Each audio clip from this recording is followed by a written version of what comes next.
નમસ્કાર, જોહાર. ધરમપુરમાં 270 વિદ્યાર્થીઓના અભ્યાસ પર પાણીની તંગીનું ગ્રહણ. 3 કિમી દૂરથી લાવવું પડે છે પાણી. હાલ આ ટાંકી સુધી પાણી લાવતી મોટર બળી ગઈ, જેને ફરિયાદ કરવામાં આવી છતાં પણ કેટલા દિવસથી શિશુમાળ શાળાના બાળકો પાણી લેવા માટે મજબૂર. જીવના જોખમે અંડરગ્રાઉન્ડ ટાંકીમાંથી પાણી લેવા અને પાણી પીવા માટે મજબૂર છે શિશુમાળ શાળાના બાળકો. શું છે સમગ્ર રિપોર્ટ જોઈએ. શિશુમાળ પ્રાથમિક શાળામાં પીવાના પાણીની વ્યવસ્થા ન હોવાથી બાળકો અને શાળાના શિક્ષકો પરેશાન. ગામના જાગૃત નાગરિકે અને શાળાના આચાર્ય દ્વારા પાણી પુરવઠાના કાર્યપાલક એન્જિનિયર વલસાડને લેખિતમાં જાણ કરવા છતાં હજુ સુધી કોઈ પણ કાર્યવાહી કરવામાં આવી નથી. અધિકારીની ઘોર બેદરકારી સામે દેખાઈ રહી છે. આમાં શિશુમાળ પ્રાથમિક શાળામાં બાળકો પાણી પીવા જોખમી ટાંકીમાંથી પાણી જાતે લેવા મજબૂર બન્યા છે. કારણ પાણીની પરબો સૂકી છે, પાણી આવતું નથી.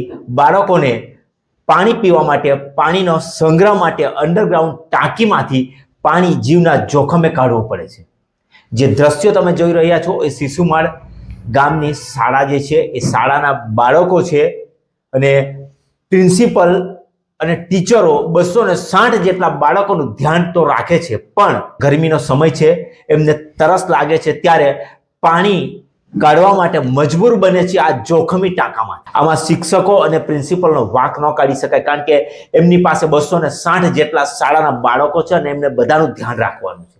પણ પ્રિન્સિપલ, શાળાના શિક્ષકો અને જાગૃત નાગરિક દ્વારા ફરિયાદ કરવામાં આવી છે પાણી પુરવઠાના અધિકારીઓને કે 3 કિમી દૂરથી મોટર દ્વારા જે પાણી લાવવામાં આવે છે, મોટર બળી ગઈ છે, પણ કેટલા દિવસ છતાં પણ પાણી પુરવઠાના અધિકારીઓના બહેરા કાને સાંભળ્યું નથી.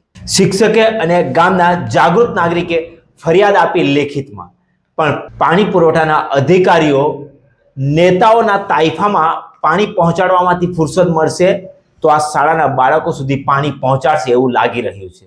કારણ કે હાલમાં નેતાઓના તાઇફાઓ ખૂબ મોટા વિસ્તારમાં થતા હોય છે, જેને લઈ પાણી પુરવઠાના અધિકારીઓને ત્યાં પાણી પહોંચાડવામાં સમય જતો હશે અને આ બાળકો સુધી પાણી પહોંચાડવામાં સમય લાગશે. વિડીયોમાં તમે જોઈ શકો છો, બાળક જોખમી રીતે ટાંકીમાંથી પાણી લઈ રહી છે અને આ ટાંકી ઊંડી છે. એમાં કદાચ બાળક ન કરે નારાયણ, બાળક અંદર પડી જાય અને કોઈ શિક્ષક, આચાર્ય શાળામાં સફાઈ કરતા, કામ કરતા કોઈ પણ સ્ટાફને ખબર ન પડે તો બાળકનો જીવ જોખમમાં પણ મુકાઈ શકે. શાળામાં 260 જેટલા બાળકોની તરસ छिपाવવું સહેલું નથી.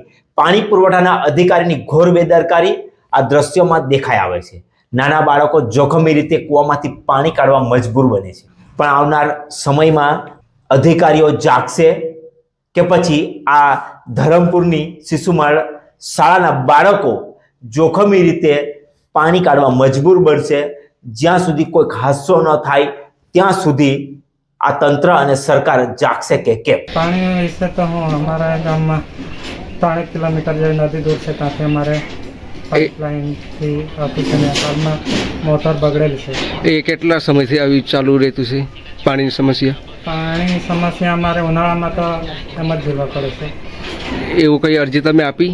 અરજી આપેલી છે. કઈ જગ્યાએ? વલહાડમાં આપેલી છે. તો કઈ એક્શન નથી લીધું અધિકારીએ? એક્શન હજુ કંઈ લીધી નથી. કેટલા સમયથી અરજી આપતા? અરજી આપતા અમને મહિનો ખણ થઈ ગયો. મહિનો ખણ થઈ ગયો. ત્યાં સુધી પેલા કોઈ અહીંયા આવીને તપાસ નથી કર્યું? ના ના. અત્યારે પાણીની સમસ્યા તો હાલ પૂરતી નથી. નદીમાંથી કૂવામાં પાઇપલાઇનનું પાણી આવે છે તો અને એ પાણી બાળકો વાપરે છે. તો પ્રાથમિક માહિતી મુજબ અહીંયા આપણે હાલ ચાલી રહ્યું કે હોળી પહેલાં પાણી ઘટી જતું હતું, તો અત્યારે કેવું છે? અત્યારે પાણી ઘટતું નથી, અત્યારે પાણી ચાલી રહી છે. એ પાણીની સમસ્યા કેટલા ટાઈમથી ચાલી આવતી છે? અત્યારે તો આગળ હતી પણ અત્યારે કોઈ સમસ્યા નથી.